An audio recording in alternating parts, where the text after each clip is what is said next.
1967 का प्रातः क्लास है। रिकॉर्ड चला है तकदीर जगा कर आई हूँ। गीत बच्चों ने सुना। इस गीत का जो अर्थ समझा सकते हैं वो हाथ उठाओ।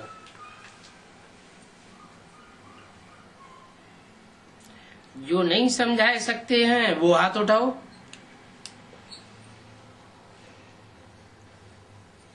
क्या गीत? तकदीर जगा कर आई हूँ। कहाँ से? तकदीर जगा कर आई हूँ। कहाँ से जगा कर आई हूँ?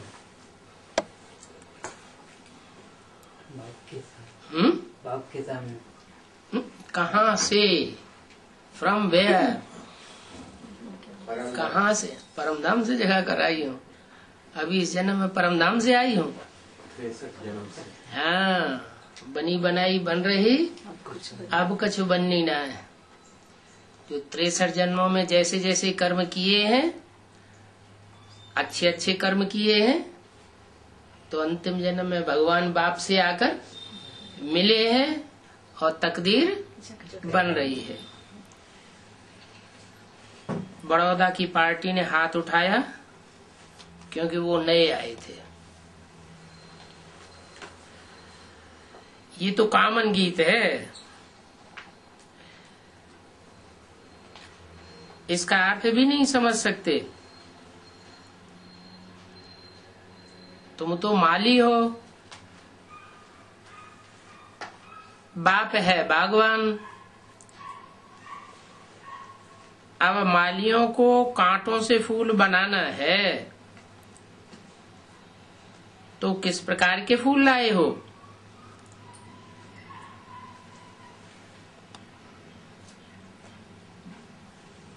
किस प्रकार के फूल लाए हो जो इस गीत का अर्थ भी नहीं समझ सकते?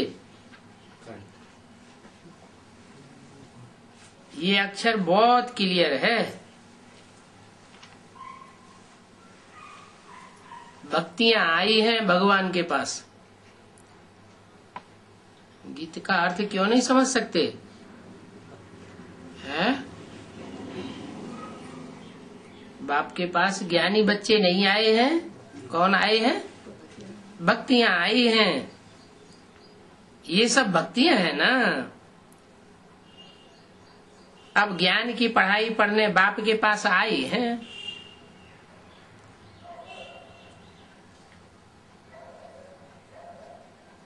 इस राजयोग की पढ़ाई से ही नई दुनिया का मालिक बन सकते हैं। जो राजयोग भगवान बाप बैठ सिखाते हैं, तो भक्तियां कहती हैं हम तकदीर बना करके आई हैं। नई दुनिया दिल में बसा करके आई है। बाबा भी कहते हैं रोज की स्वीट होम और स्वीट होम बाप को याद करो।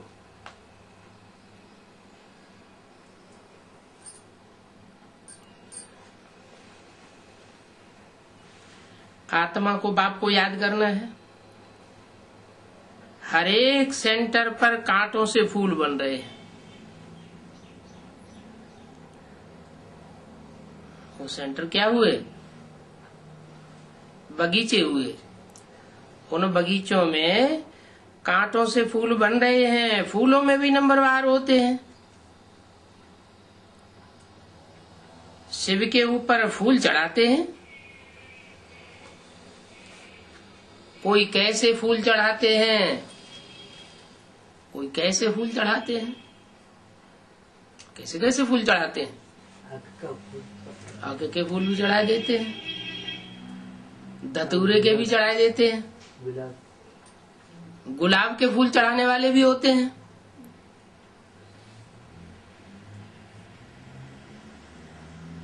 तो कोई अक के फूल चढ़ाते हैं ना। गुलाब के फूल में और अक के फूल में रात दिन का फर्क है। ये बगीचा है। कोई मोतिये हैं, कोई चंपा है, कोई रतन ज्योति है, तो कोई अकके भी है। बच्चे जानते हैं इस समय सब कांटे हैं।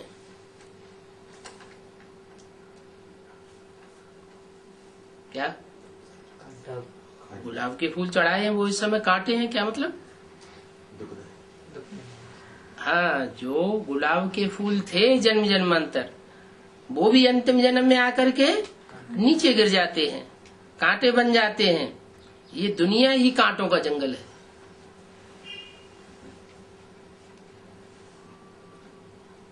उनको बनाना है नई दुनिया के फूल। इस पुरानी दुनिया में तो सब कांटे ही कांटे हैं। तो इस गीत में भी है, हम आए हैं पुरानी दुनिया के कांटों से नई दुनिया को फूल बनाने बाप के पास। जो बाप नई दुनिया स्थापन कर रहे हैं,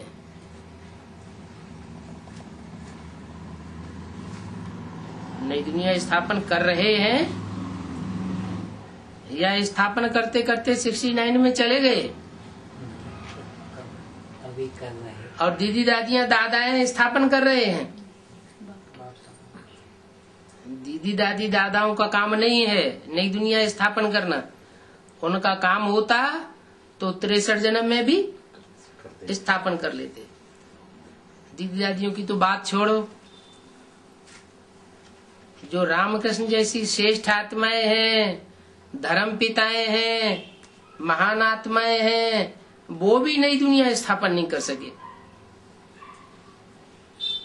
कांटों से फूल अर्थात नई दुनिया स्थापन करना, ये एक ही बाप का काम है। तो तकदीर बनाने आए, कितना सहज है गीत का अर्थ। हम आए हैं तकदीर बनाने नई दुनिया के लिए। इस पुरानी दुनिया में तो तकदीर बनी हुई है भी नहीं और अभी बननी भी नहीं है। बनेगी कि नहीं बनेगी? अभी माना जिस समय 67 की बात है उस समय नहीं बननी है, लेकिन आने वाला टाइम है जिसमें बाप कहते हैं मैं नरक की दुनिया में ही तुम बच्चों को स्वर्ग का वर्षा देता हूँ। ऐसे तो नई दुनिया है सतयुग। कोई की सतो प्रधान तकदीर है, कोई की रजो है, कोई की तमो होती है। कोई सूर्यवंशी राजा बनते हैं तो कोई सूर्यवंशियों की प्रजा बनते हैं। राजा राजा बनने में भी फर्क और प्रजा बनने में भी फर्क।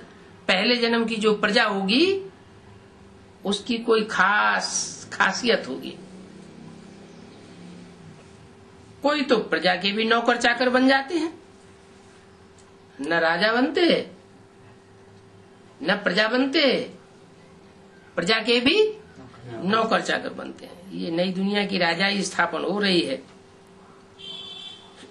स्कूल में तकदीर जगाने जाते हैं ना, यहाँ तो है नई दुनिया की बात। इस पुरानी दुनिया में क्या तकदीर बनावेंगे?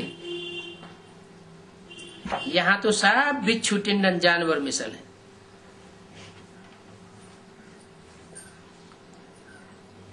तो तकदीर क्यों नहीं बनेगी?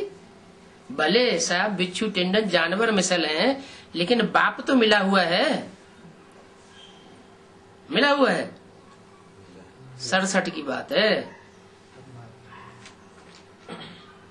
उस समय सब बिच्छू टिंडन जानवर मिसल हैं और बाप भी बाप के रूप में मिला नहीं। तो फिर नई दुनिया कब बनेगी? अभी नई दुनिया और पुरानी दुनिया। पुरानी दुनिया में सब पुराने कांटे, नई दुनिया में सब पावन होंगे, पुरानी दुनिया में सब पतिते हैं। और राज्य भी किसका है? रावण। रावण का राज्य है। सब बिच्छू टिंडन जानवर में सब। अब देवता फूल बनते हो, यहाँ देवताओं को नमन करते आए हो। हम सो देवता पूज्य थे, फिर हम ही पुजारी बने हैं पुनर्जन्म लेते लेते। 21 जन्मों का वर्षा मिलता है ना, 21 पीढ़ी कहा जाता है। पीढ़ी वृद्ध अवस्था को कहा जाता है। बाप 21 पीढ़ी का वर्षा देते हैं, क्योंकि वहां बचपन में बीच में कब अकाल मृत्यु तो होती नहीं है, इसलिए उनको कहा जाता है अमरलोक। ऐसे नहीं कि वहां कभी मरते नहीं है, शरीर छोड़ते नहीं है, शरीर तो छोड़ते हैं, लेकिन अकाल मृत्यु वहां होती नहीं। और यहाँ तो उम्र पूरी नहीं होती, और बच्चे बचपन में ही कोई मर पड़ता है, कोई नौजवानी में मर पड़ता है, और तो और पेट में भी बच्चे मर पड़ते हैं। तो ये अमर लोक नहीं है, ये मृत्यु लोक है, कांटों का जंगल है। भारतवासियों को ये भी पता नहीं है कि भारत को फूलों का बगीचा कहा जाता था। आदि सनातन देवी देवता धर्म था, ये भी समझते नहीं है कि हम आदि सनातन देवी देवता धर्म के थे। क्या कह देते हैं? हिंदू कह देते हैं। बिल्कुल ही अहिल्या पत्थर बुद्धि बन गए हैं।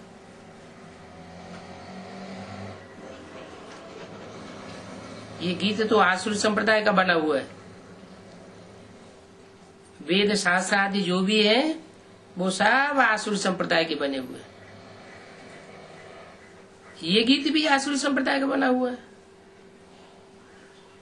लेकिन वो आसुरी संप्रदाय अपने बनाए हुए गीतों के अर्थ को भी समझ नहीं सकते हैं।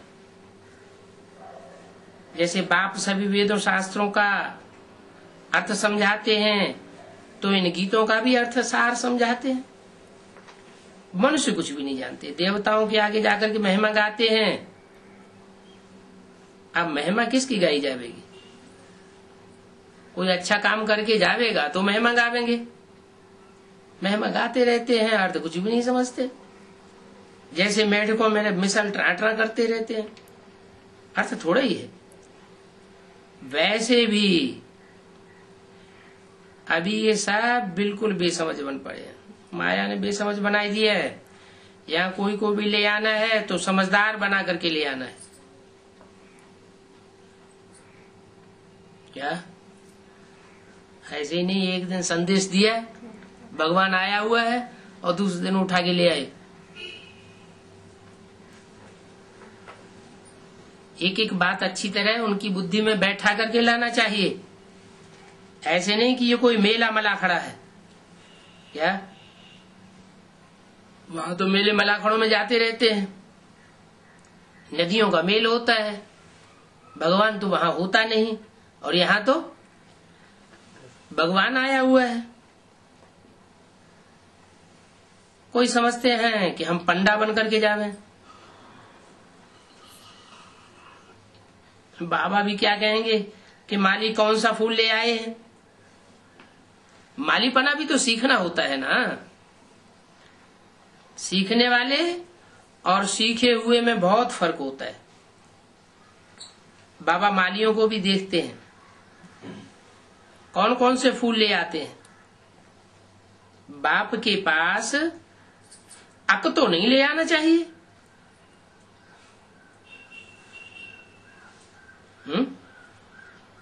अक के फूल ले आवेंगे तो क्या घाटा पड़ जाएगा? नहीं, अक के फूल ले आएंगे तो घाटा नहीं पड़ेगा। हैं? आके के फूल में तो बदबू आती है, धतूरे के फूल में भी बदबू आती है, और गुलाब के फूल में खुशबू आती है। ऐसों को ले आते हैं जिनमें कुछ भी ज्ञान नहीं है।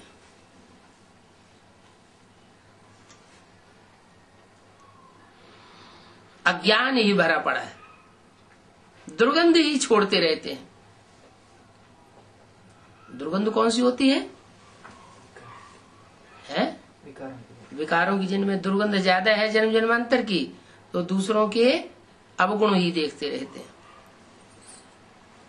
मैनर्स नहीं है। कोई भी विकार है तो कांटा हुआ ना, तो ऐसों को नहीं ले आना चाहिए जो समझ भी नहीं सकते। बाबा समझेंगे कि माली खुशबूदार फूल बनाना नहीं सीखा है,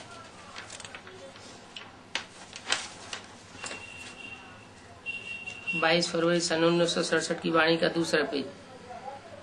माली होशियार होगा तो जरूर अच्छे फूल तैयार करेंगे। कैसे अच्छे फूल? जो विजयमाला में पिरोने वाले देवताओं के पास अच्छे अच्छे फूल ले जाते हैं ना, रुद्रमाला में सब अच्छे अच्छे फूल होते हैं क्या है? रुद्रमाला के मणके अगर सब अच्छे अच्छे फूल होते तो रुद्रमाला पहले बनने के बावजूद भी विजयमाला से अंतर हो जाता है। माला पहले बनती है लेकिन विजयमाला में बाद में पिरोए जाते हैं। इसलिए बोला कि तुम बच्चों को विजयमाला का आवाहन करना चाहिए, तो उनके संग के रंग से विकारों पर तुम्हारी भी जीत हो जाएगी। समझो, रानी आती है क्या? रानी आती है जो एकदम फर्स्ट क्लास फूलों की माला बनाकर ले जाएंगी।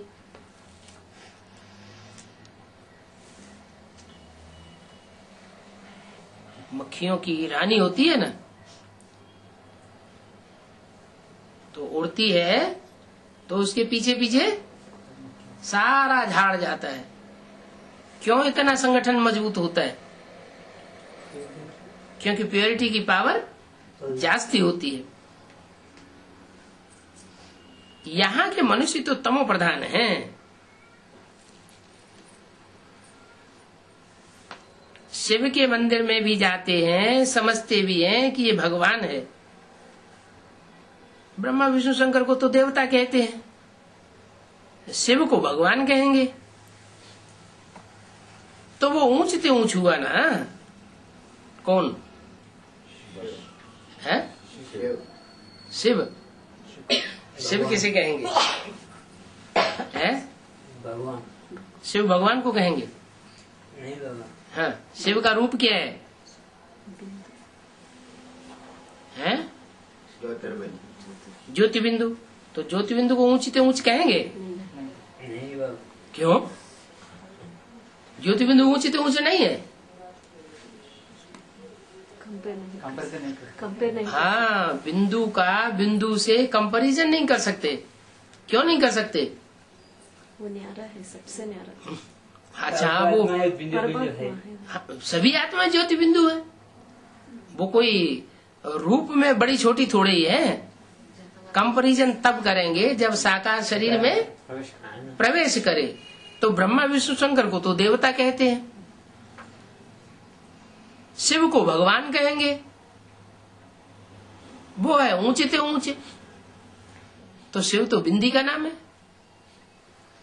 बिंदी को ऊंचते ऊंचे कैसे कहेंगे? जब वो प्रवेश करे, साकार में हो। तो ऊंचते ऊंचे फिर कैसे हुआ? कौन हुआ? ब्रह्मा विष्णु शंकर को तो ऊंचते ऊंचे नहीं कहेंगे, वो तो देवताएं हैं। ब्रह्मा विष्णु शंकर भगवान तो नहीं है। जब भगवान नहीं है तो ऊंचते ऊंचते हो भगवान है। फिर कैसे कहा जाए कि ऊंचते ऊंच कौन? ब्रह्मा या विष्णु या शंकर?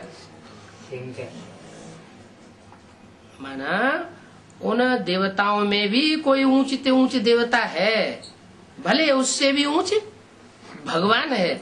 लेकिन वो भगवान भी उस ऊंचे से ऊंचे देवता के द्वारा प्रत्यक्ष होता है, और जिसके द्वारा प्रत्यक्ष होता है संसार में, उसके साथ उसका नाम भक्तों ने जोड़ दिया है। क्या कहते हैं? शिव शंकर, शिव विष्णु, शिव ब्रह्मा, या शिव जगदम्बा, या शिव पार्वती नहीं कहते हैं। क्या कहते हैं? शिव शंकर। अब शिव के लिए कहते हैं धतूरा खाते थे, भांग पीते थे। क्या खाते थे? धतूरा। धतूरा का फल कैसा होता है?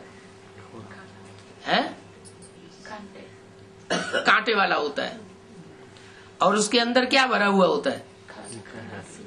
जो बीज काले काले होते हैं वो बहुत जहरीले होते हैं,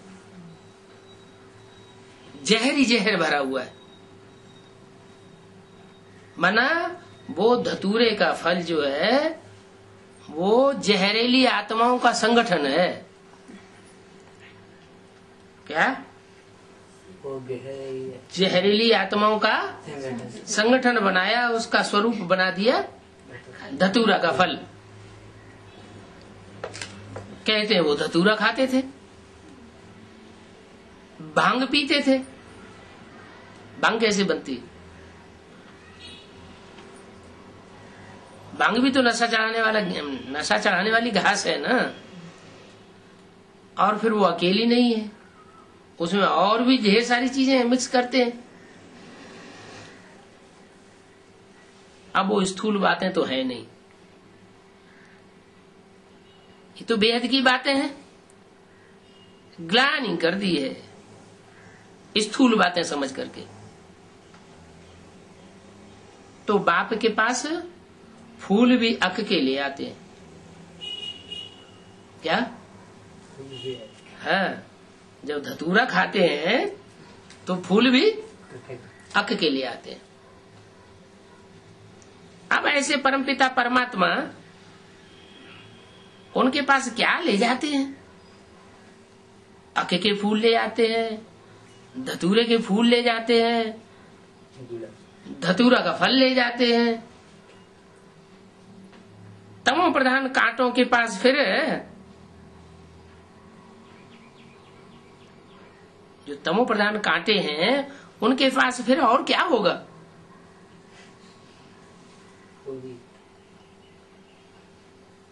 शिव के मंदिर में क्या ले जाना चाहिए?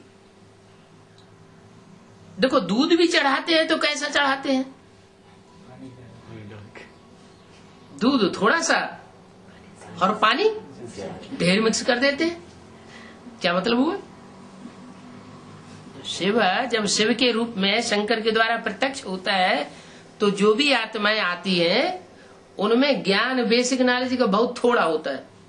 बेसिक नॉलेज का भी पक्का ज्ञान नहीं होता है, और एडवांस नॉलेज तो बिल्कुल होती ही नहीं। तो पानी ज्यादा हुआ और दूध थोड़ा हुआ। 5% दूध होता है,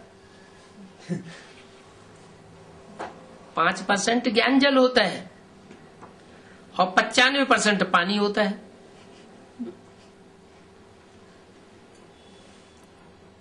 भगवान पर दूध कैसा चढ़ाना चाहिए? शुद्ध दूध चढ़ाना चाहिए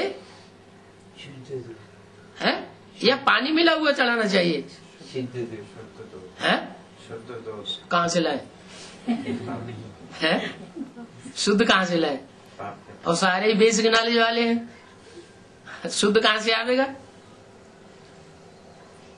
भगवान पर दूध ऐसा चढ़ाना चाहिए, कुछ भी नहीं जानते। पानी में दूध डाल करके बस रंग बना देते हैं दूध का, है सारा का सारा पानी। क्या? पानी में थोड़ा सा दूध मिक्स करके और दूध का रंग बना दिया, एकदम सफेद कपड़े पहना करके फर्स्ट क्लास ब्रह्मा कुमार कुमारी बना देते हैं। अब तुम अच्छी रीति जान गए हो कि ऐसा क्यों करते हैं। कहाँ की यादगार है? जहाँ संगम युग की यादगार है कि 95% ब्रह्मा कुमार कुमारी ही जो बेसिक नॉलेज लेने वाले होते हैं, जो ज्ञान के नाम पर थोड़ी सी नॉलेज लेने वाले हैं, थोड़ी सी नॉलेज है, ऐसी आत्माएं फिर भगवान के पास आती है, अर्पण होती है और उनको फिर ज्ञानवान शिव बाबा बनाते हैं। अभी तुम अच्छी रीति जान गए हो। जो अच्छा जानते हैं उनको फिर सेंटर का हेड बनाया जाता है। सब तो एक जैसे हेड नहीं होते हैं, भले पढ़ाई तो एक ही है। मनुष्य से देवता बनने की अहम ऑब्जेक्ट है क्या? अहम ऑब्जेक्ट सबको एक ही दी जाती है। क्या दी जाती है? नर से नारायण बनना है, नारी से लक्ष्मी बनना है। परंतु टीचर तो नंबरवार होते हैं, पढ़ाने वाले टीचर फिर भी नंबरवार होते हैं। सुप्रीम सोल तो सबको मिलता नहीं, और मिलता भी है तो पूरा पहचान नहीं पाते।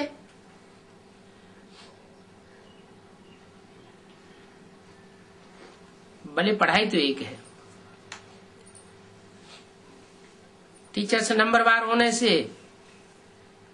कोई बैरिस्टर होते हैं, कोई डॉक्टर बनते हैं, पढ़ाई तो एक ही होती है, पास तो नंबरवार हो जाते हैं।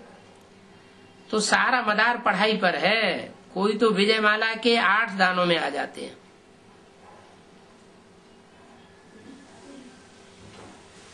और कोई 108 में आते हैं, कोई 16,108 में आते हैं।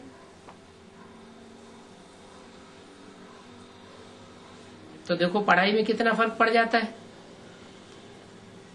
सितारे बनते हैं ना, कोई कम रोशनी देते हैं, कोई ज्यादा रोशनी देते हैं। जैसे झाड़ का भी सिजरा बनता है, पहले पहले 2 पत्ते आते हैं, फिर 4 और 6 पत्ते निकलते हैं। तो ये भी झाड़ है। बिरादरियां होती है ना, जैसे कृपलानी बिरादरी आदि, वो तो हद की बिरादरियां हैं। और ये है बेहद की बिरादरी। इस झाड़ में बेहद की बिरादरियां हैं। पहली बिरादरी कौन सी है?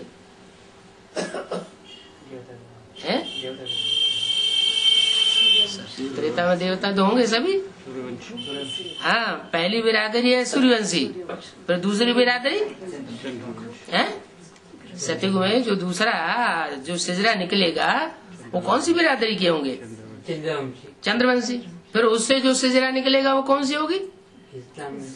इस्लाम वंशी, बौद्ध वंशी। नंबरवार बिरादरियां होंगी। तो ये बेहद की बिरादरियां हैं। इनका पहले पहले कौन है? इन बिरादरियों का ये जो वैरायटी झाड़ बनता है, इसका पहले पहले मुख्य कौन है?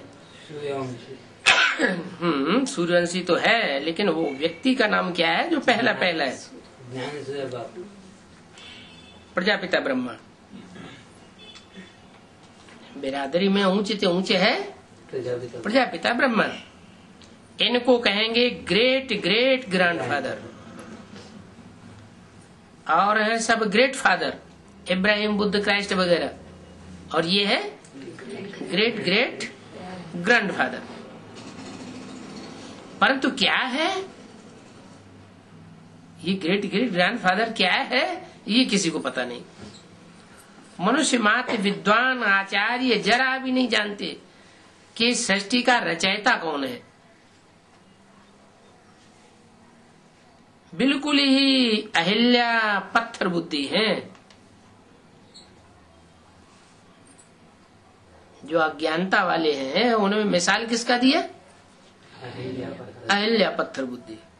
वो पहले नंबर की पत्थर बुद्धि जिसका नाम अहिल्या रखा गया। ऐसे जब बन जाते हैं तब ही बाप आते हैं। कैसे बन जाते हैं? अहिल्या जैसे बन जाते हैं। बाप के सामने भिखारी सांपों को ला करके डाल देते हैं, अहि ले आ।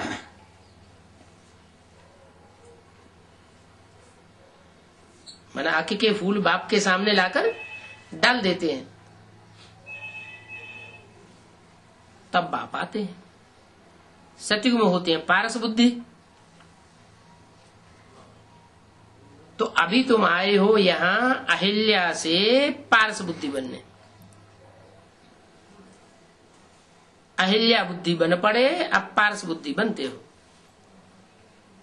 तो फिर पारसनाथ की नॉलेज भी धारण करनी चाहिए ना। बाप को तो पहचानना चाहिए ना। पारस पत्थर का क्या गायन है? पारस पत्थर का कोई गायन है? लोहे को सोना। हाँ, जहाँ स्पर्श किया जाता है, लोहे से भी स्पर्श किया जाता है तो लोहा सोना बन जाता है। अब ऐसा कोई पत्थर होता नहीं है क्या? ये है कि भगवान बाप शिव जिसमें प्रवेश करते हैं, वो पत्थर बुद्धि भी ऐसा पारस बनता है, पारसनाथ बनता है कि जो संपर्क संसर्ग में आता है वो भी सोना बन जाता है, सतयुग का देवता बन जाता है। तो नॉलेज धारण करेंगे, बाप की इतनी पहचान धारण करेंगे,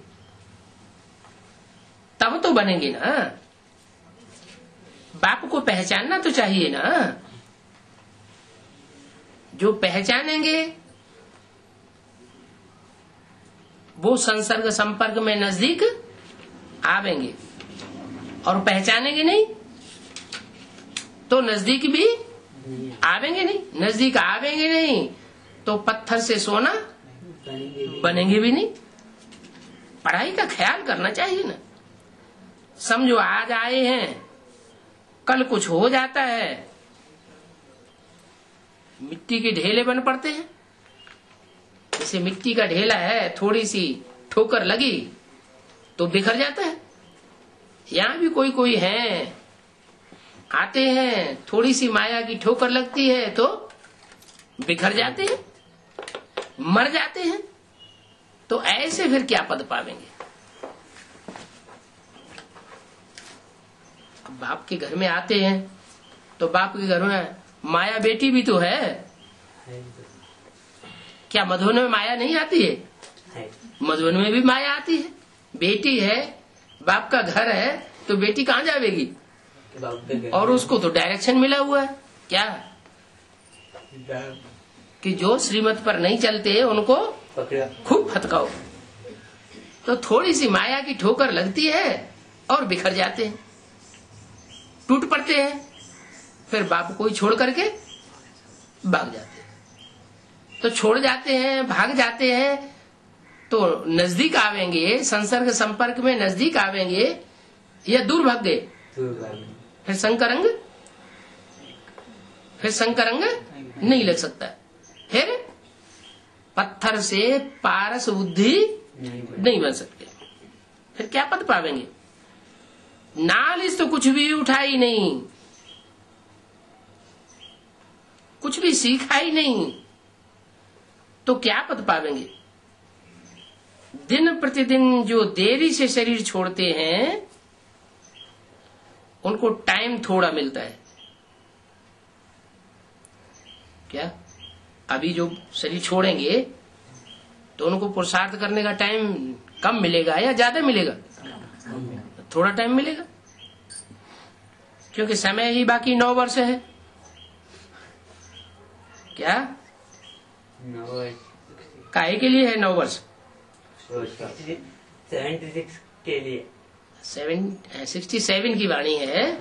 9 वर्ष का टाइम है। किस बात के लिए 9 वर्ष का टाइम है? पत्थर बुद्धि से पारस बुद्धि बनने का।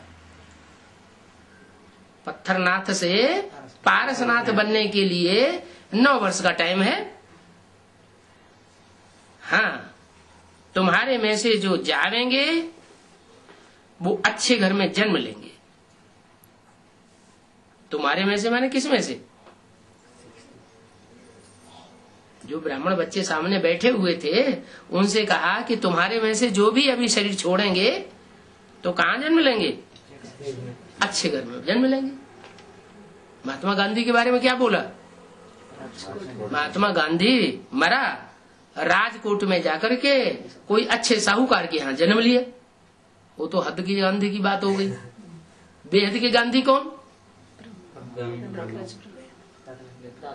जो बेहद का गांधी है वो भी कहता है हम राम राज्य लाएंगे। ऐसे नहीं हद के बापू ही कहते थे राम राज्य लाएंगे, लेकिन राम राज्य तो कर न सके।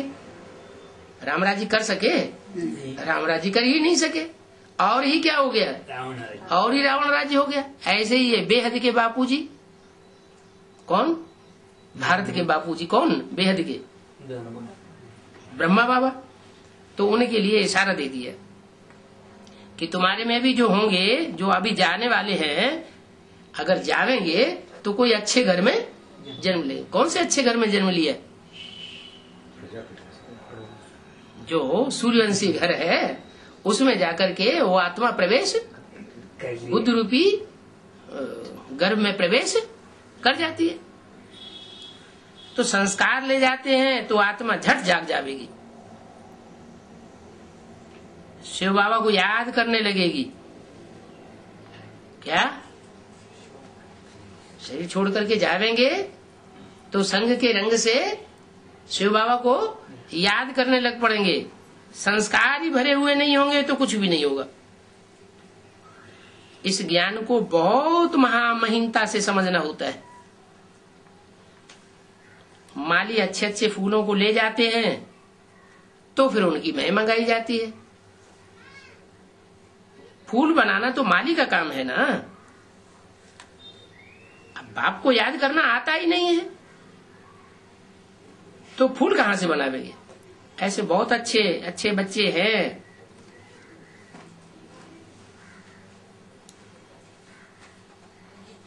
जिनकी याद लवलीन होती है। ऐसे भी बहुत बच्चे हैं जिनको याद करना भी नहीं आता। तो तकदीर पर है ना।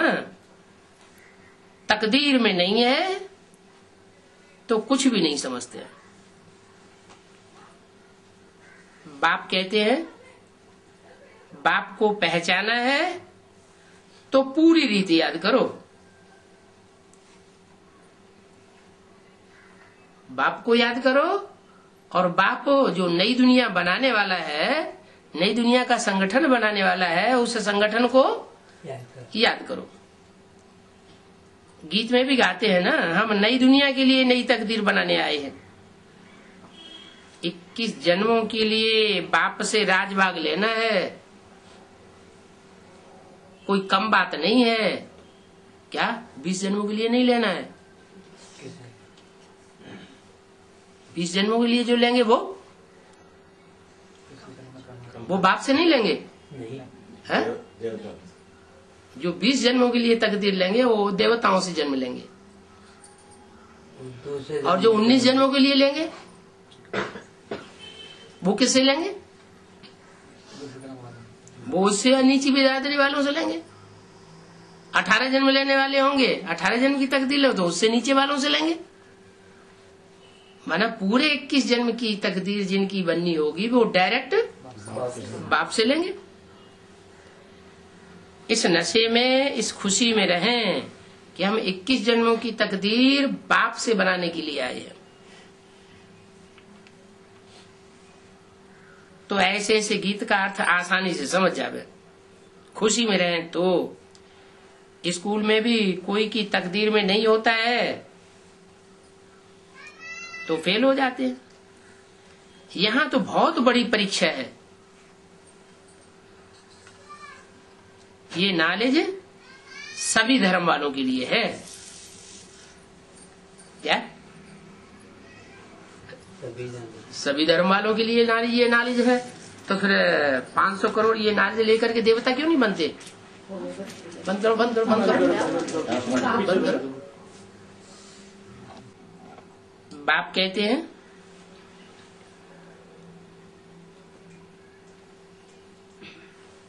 अपन को आत्मा समझ मुझ बाप को याद करो। है तो सभी धर्म वालों के लिए नॉलेज, लेकिन सब धर्म वाले क्या देवता बनते हैं? नहीं बनते हैं। क्यों नहीं बनते? पूरे 21 जन्म नहीं, आत्मिक स्थिति में रह करके नॉलेज धारण नहीं करते। आत्मिक स्थिति में रह करके सेवा नहीं करते। सेवा भी करेंगे तो देवभान में रह के करेंगे, स्वार्थ युक्त सेवा करेंगे। रूहानियत की स्टेज में रह करके सेवा नहीं करेंगे, तो फिर वो 21 जन्मों की प्राप्ति नहीं कर पाते। सन्यासियों के कहने के अनुसार अपने को परमात्मा मत समझ बैठो। क्या सन्यासी क्या कहते हैं? शिवो हम। तो ऐसे ऐसे सन्यासियों को जो फॉलो करेंगे तो ज्ञान सुनाते समय ऐसे समझना, ऐसे अहंकार में आके ज्ञान सुनाएंगे जैसे हम परमात्मा समझा रहे हैं। देवभान में आ जाते हैं। अपन को परमात्मा कहलाना, ईश्वर सर्वव्यापी है, शिवो हम कहना, तत्वम कहना, ये शैतानी है। सन्यासी बहुत सिखाते हैं अहम ब्रह्मास्मि। क्या है? मैं ही ब्रह्मा का स्वरूप हूँ, माना ब्रह्मा की सोल मेरे में प्रवेश करती है। ऐसे ऐसे साबित करेंगे। अर्थ कुछ भी नहीं समझते, जानते ही नहीं, ब्रह्म को ईश्वर कह देते हैं। ब्रह्म को ईश्वर कहेंगे तो गीता का भगवान कौन हुआ? ब्रह्म ही हुआ ना। हम ईश्वर इस रचना के मालिक ठहरे, ऐसे समझ लेते हैं।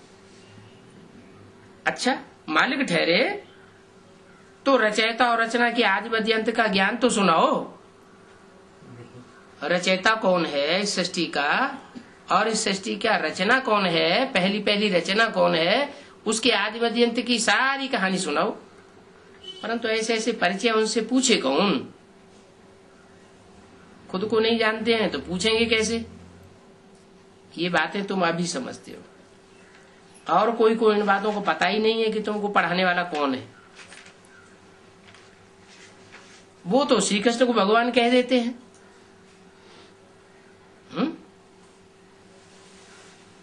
या तो अहम ब्रह्मास्मि कहेंगे, ब्रह्म को भगवान कह देते हैं, या तो श्री कृष्ण को भगवान कह देते हैं।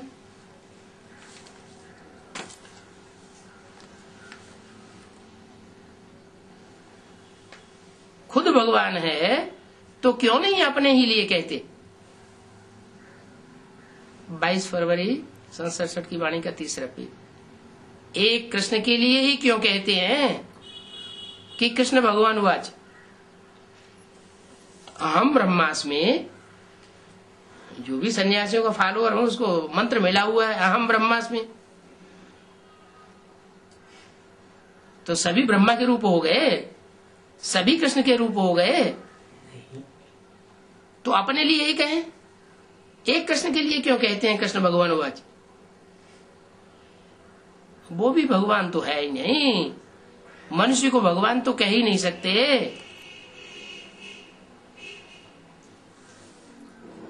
ब्रह्मा विष्णु शंकर को भी भगवान नहीं कहेंगे।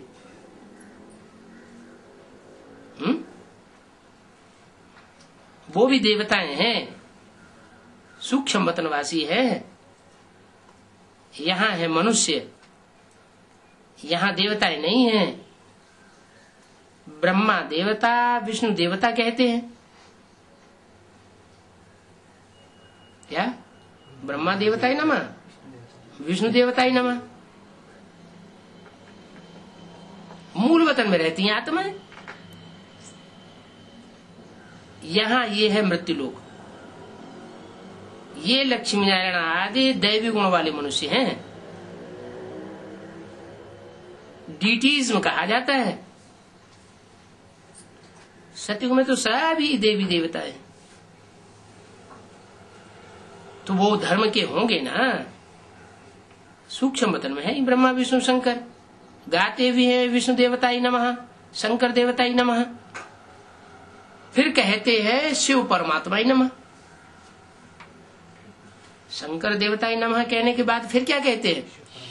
शिव परमात्माई नमः। शिव को देवता नहीं कहते, शिव को क्या कह देते? परमात्मा कहेंगे। और मनुष्य को भगवान नहीं कह सकते। 3 तबक्के हैं ना, क्या? दुखधाम, सुखधाम और शांतिधाम। हम हैं 3rd फ्लोर पर। क्या नाम है इसका? दुखधाम। सतयुग के जो दैवी गुण वाले मनुष्य हैं वो ही फिर आसुरी गुण वाले बन जाते हैं। माया का ग्रहण लगने से काले हो जाते हैं। ग्रहण किसको लगता है?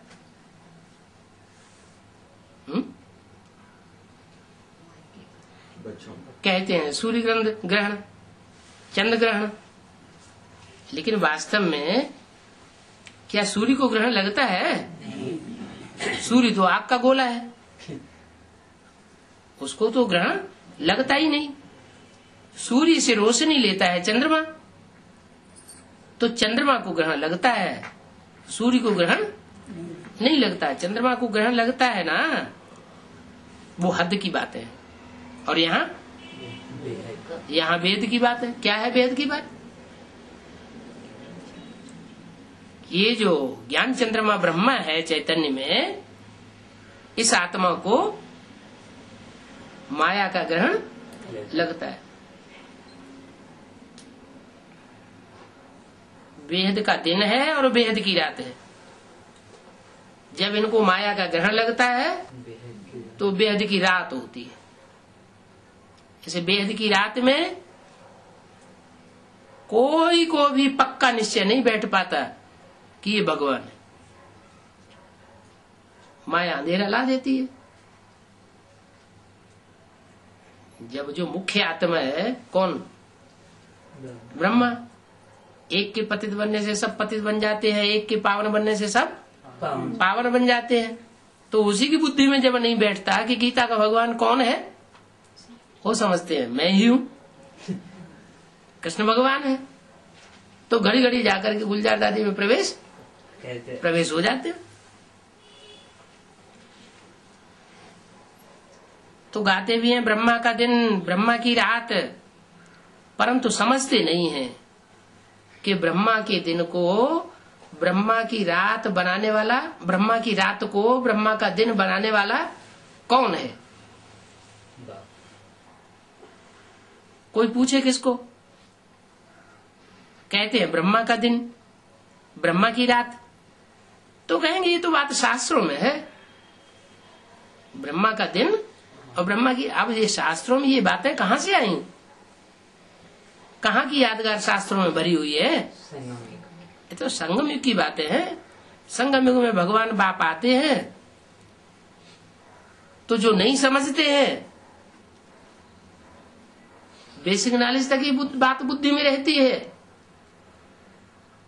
तो नहीं समझे। जिनकी बुद्धि में पूरी बात बैठ जाती है वो समझू सयाने कहे जाते हैं, नहीं समझते हैं। व्यास ने कहते हैं शास्त्र बनाए, वेद व्यास कहते हैं ना।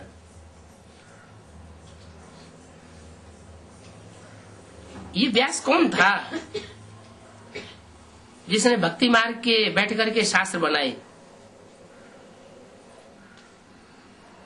ये भी ड्रामा में नूद है। कौन था?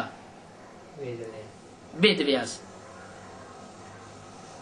भक्ति मार्ग में शास्त्र तो बहुत चाहिए ना, तो मनुष्यों ने बैठाए हैं, जिसको देख करके अभी भी मनुष्य बनाते रहते हैं। एक गीता ऐसी भी बनाई है जिसमें लिखा है कि हे अर्जुन, भिंडी खाने से बादी हो जाएगी।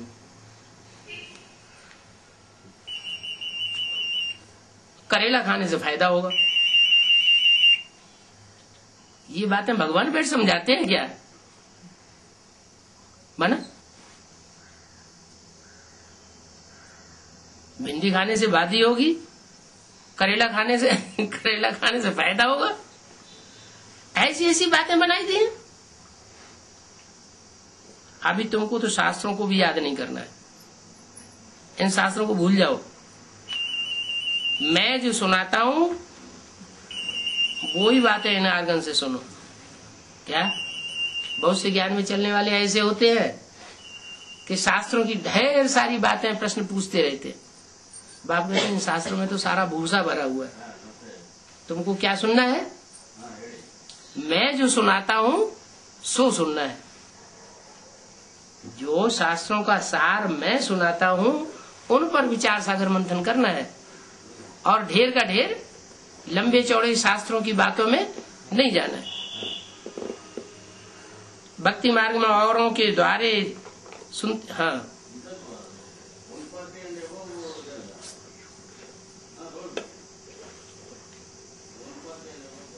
औरों के द्वारा सुन सुन करके दुर्गति को पाते आए हो। क्या सुन सुन करके? औरों के द्वारा क्या सुन सुन करके दुर्गति पाते आए हो? शास्त्र सुन सुन करके दुर्गति पाते आए हो। अब जो शास्त्रों की बातें मैं सुनाता हूं उन बातों को सुन करके तुम सदगति को प्राप्त कर सकते हो। बाकी तो शास्त्रों में सारा ही भूसा भरा हुआ है।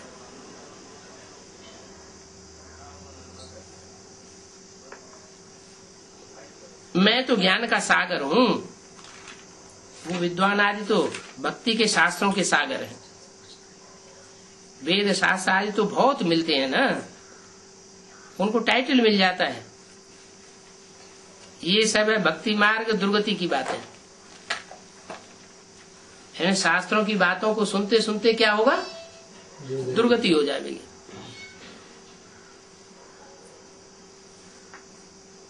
ढेर के ढेर भगवान निकल पड़ते हैं। मैं आता हूं तो ढेर के ढेर विष्णु भगवान निकल पड़ते हैं। वो सुनाते क्या है? वही शास्त्रों की बात है, वही भक्ति मार्ग के चित्रों की बात है। बाप कहते हैं ये शास्त्र सुनते सुनते तो मैंने पहले भी दुर्गति को पाया 63 जन्म, और अभी भी दुर्गति की शूटिंग कर रहे हैं। इन शास्त्रों की बातें मत सुनो। सुनना है तो क्या सुनना है? एक भगवान के सुनाए हुए महावाक्यों को सुनो। भले शास्त्रों का ही सार सुनाते हैं, तो जो सुनाते हैं वो शास्त्रों का सार है, और दूसरे शास्त्रों में गहराई में जाने की दरकार नहीं है। तुमको तो अब पढ़ना ही है एक बाप से। क्या कहा? एक बाप की पहले पहचान करनी है और उसी से पढ़ना है। अगर एक को छोड़ करके औरों से पढ़ा तो बेविचारी ज्ञान हो जाएगा। एक बाप से सुनेंगे तो तुम नई दुनिया के मालिक बनेंगे। क्या कहा? 21 जन्मों का वर्षा कब मिलेगा? आदि से लेकर के अंत तक एक बाप से सुनेंगे तो 21 जन्मों का वर्षा मिलेगा। और एक बाप से सुनते सुनते बीच में कोई दूसरा भगवान टपक पड़ा और उनकी बातें सुनने लग पड़े तो उनके धर्म में कन्वर्ट हो जाएंगे। 21 जन्म का वर्षा नहीं मिलेगा, उसमें तराप लग जाएगी। नई दुनिया के मालिक तुम बनते हो।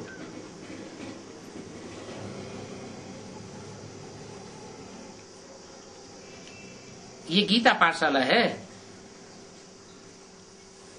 तुम बनते हो का मतलब क्या हुआ? तुम बनते हो माना, तुम माना जो सन्मुख बैठ करके बाप से सुनते हैं वो नई दुनिया के मालिक बनते हैं। और सन्मुख सुनने वालों में भी अगर कोई 2-2, 4-4 बाप बना लेते हैं तो फिर वो नई दुनिया के मालिक नहीं बनते। ये गीता पाठशाला है। पाठशाला में सदैव अहम ऑब्जेक्ट होती है, सत्संग में कोई अहम ऑब्जेक्ट तो होती नहीं है। सत्संग तो है लत्संग, जो भी दुनिया के सत्संग नामधारी हैं वो सब एक दूसरे को लात मारते रहते हैं। मनुष्य समझते हैं भक्ति मार्ग भगवान से मिलने का मार्ग है।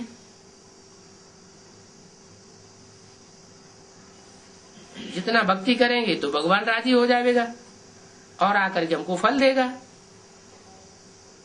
लेकिन ये सब बातें तुम अभी समझते हो, भगवान तो एक हुआ ना।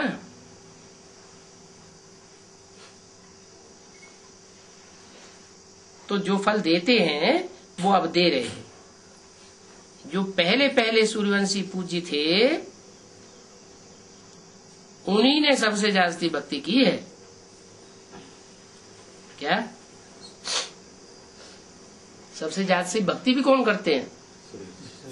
जो पहले पहले सूर्यवंशी बनते हैं वो ही सबसे जास्ती भक्ति करते हैं। सबसे जास्ती भक्ति करते हैं तो सबसे जास्ती ज्ञान भी उठाते हैं और भक्ति भी करते हैं सबसे जास्ती सतो प्रधान भक्ति। द्वापर के आदि में सबसे जास्ती सतो प्रधान भक्ति करते हैं तो सबसे जास्ती सात्विक ज्ञान भी उठाते हैं। तो उन्हीं की सबसे जास्ती सदगति भी होती है।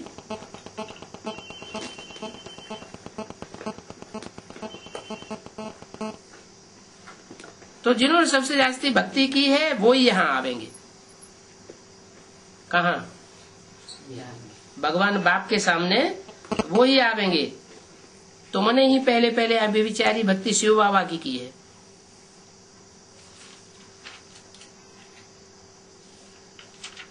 तुमने ही की है।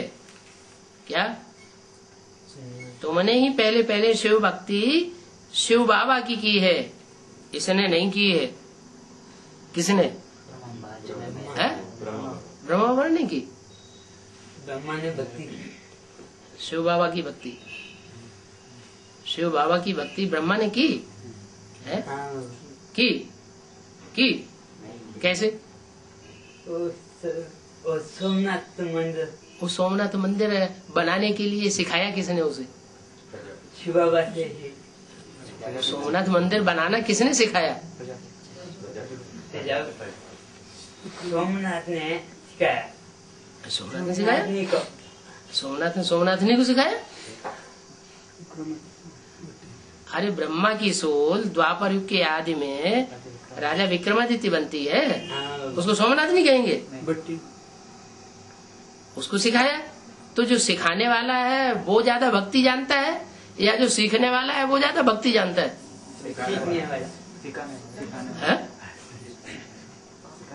जो सिखाने वाला है वो भक्ति ज्यादा जानता है या जो सीखने वाला है वो भक्ति ज्यादा जानता है? सिखाने वाला ज्यादा भक्ति जानता है। तो पहला पहला भगत कौन हुआ? सिखाने वाला।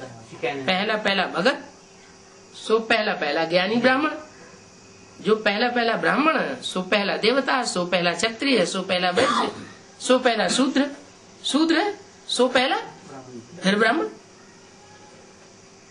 तो जरूर तुम ही ने पहले पहले भक्ति की है। तुम पहले पहले भक्त ठहरे। तो जो पहला भक्त होगा वो पहला ज्ञानी भी होगा। फिर गिरते गिरते तुम प्रधान बन जाते हो। आधा कल्प तुमने भक्ति की है, इसीलिए ही तुमको ही पहले ज्ञान देता हूं। क्या? इनको नहीं देता हूं। इनको साक्षात्कार तो होते हैं लेकिन इन्हें साक्षात्कार के अर्थों का पूरा पता नहीं पड़ता। तुमको पता पड़ता है। ओम शांति।